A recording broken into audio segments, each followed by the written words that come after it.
বাংলায় কম্পিউটারের A to Z চ্যানেলেতে আজকে আমি তোমাদেরকে দেখাবো এক্সেল এর একটা অত্যন্ত গুরুত্বপূর্ণ পার্ট সেটা হচ্ছে স্লাইসার।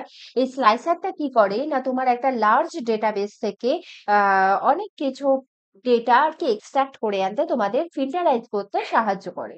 তো যে জিনিসটা তোমাদের ডেটা অ্যানালিটিক্স, বিজনেস অ্যানালিটিক্স এবং যেকোনো রকমের প্রেজেন্টেশন তোমাদের মানে ডেটাবেস থেকে প্রেজেন্টেশন এবং আ MIS এক্সিকিউটিভদেরও এগুলো খুবই কাজে লাগে।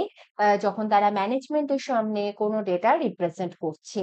তখন পার্টিকুলার ডেটাটাকে খুঁজে এনে দেখানো অনেক সোজা হয়ে যায় এই স্লাইসারের সাহায্যে। তাহলে এটা আমরা কিভাবে করতে পারি সেটা দেখার জন্য ভিডিওটা তোমরা শুরু থেকে শেষ অবধি দেখতে থাকো।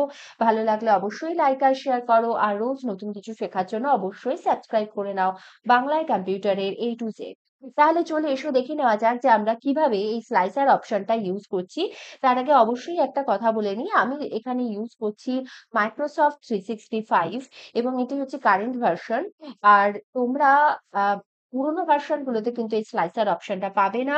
আফটার 2010 তোমরা এই অপশনটা পাবে। তো এবার দেখে নেওয়া যাক যে আমরা কিভাবে কাজটা করছি। দেখো এখানে আমি একটা ফর এক্সাম্পল একটা ছোট্ট ডেটাবেস নিয়েছি।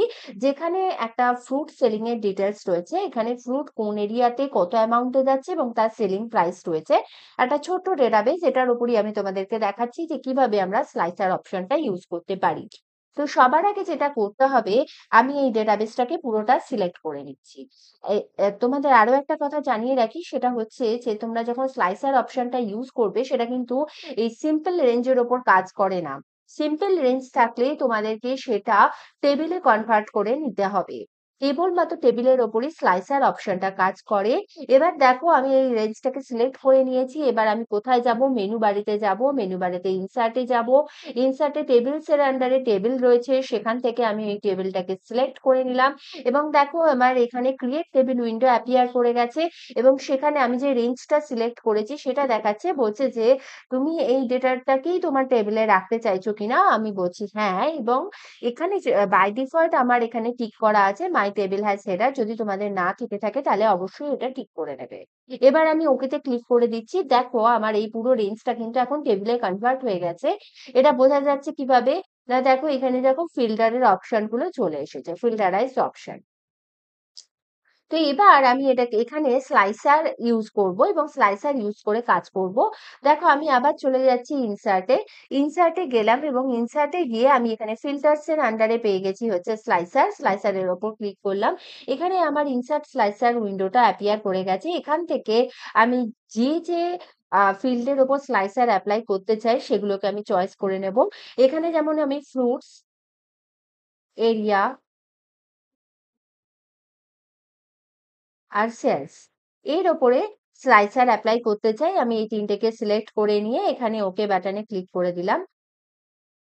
তো দেখো আমার ৩ টে স্লাইসার এখানে অ্যাপিয়ার করে গেছে। আমি এগুলোকে ট্র্যাক করে নিয়ে আসছি।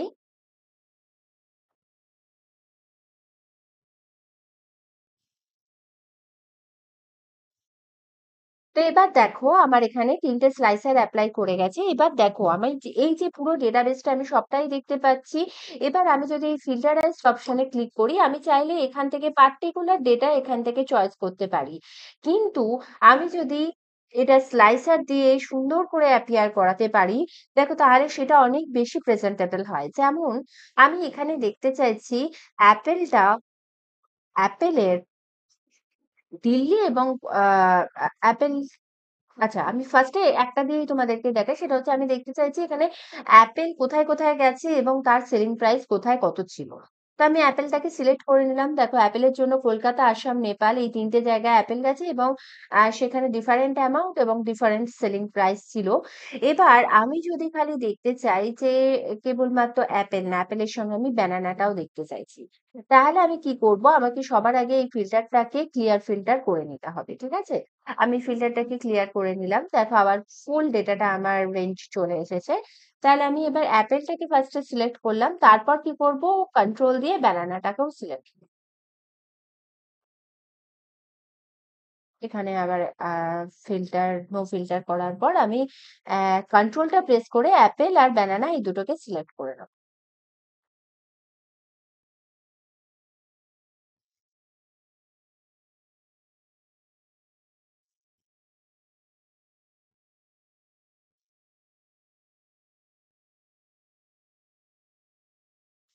দেখো আমার এখানে অ্যাপেল আর ব্যানানা এদের জন্যই কিন্তু এখন ডেটা দেখাচ্ছে এবং অ্যাপেল এবং ব্যানানা কোথায় কোথায় গেছে এবং কত টাকা লেগেছে সেটাই আমাকে দেখাচ্ছে।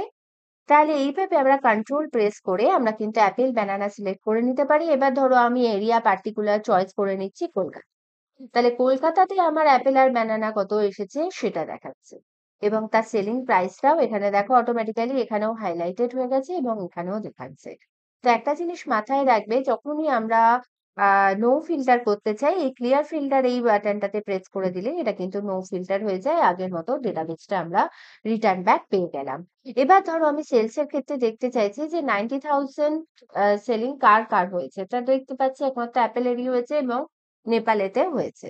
তাহলে এইভাবে আমরা কি করতে পারি, কেবলমাত্র আমাদের চয়েসেবল একটা প্রোডাক্ট নয়, একাধিক প্রোডাক্ট আমরা কন্ট্রোল প্রেস করে সিলেক্ট করে দেখতে পারি এবং আ কন্ডিশন লাগিয়েও আমরা এটা করতে পারি এবং এইভাবে আমরা চাইলে নো ফিল্টার করেও সেটাকে আ সুন্দরভাবে রিপ্রেজেন্ট করতে পারি। এবার দেখো এখানে যে আ স্লাইসার অপশনটা এসেছে সেখানে স্লাইসারের নানা রকম ডিজাইন এসে গেছে, স্লাইসারের স্টাইল এসে গেছে। তো আমরা চাইলে এখানে স্লাইসারের কিছু একেকটা স্লাইসারকে চয়েস করে নিয়ে ডিফারেন্ট, ডিফারেন্ট স্টাইল দিয়ে দিতে পারি যাতে এটা দেখতে সুন্দর লাগে।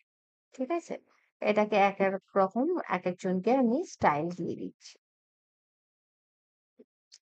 তো এইভাবে তোমরা কিন্তু তোমাদের ডেটাবেসটাকে সুন্দর করে সাজিয়ে ফেলতে পারো এবং সুন্দরভাবে একটা আ ডেটা কোয়েরিও বানিয়ে ফেলতে পারো এইভাবে।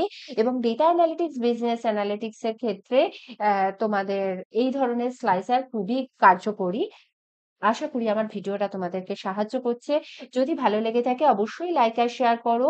আর কিছু জানবার জন্য অবশ্যই কমেন্ট করে আমাকে জানাও যদি তোমাদের কোনো কোয়েরি থাকে। আর ভালো লাগলে অবশ্যই লাইক আর শেয়ারের পাশাপাশি চ্যানেলটাকেও সাবস্ক্রাইব করে রাখো যাতে নতুন, নতুন টপিকস তোমরা আরো শিখে নিতে পারো।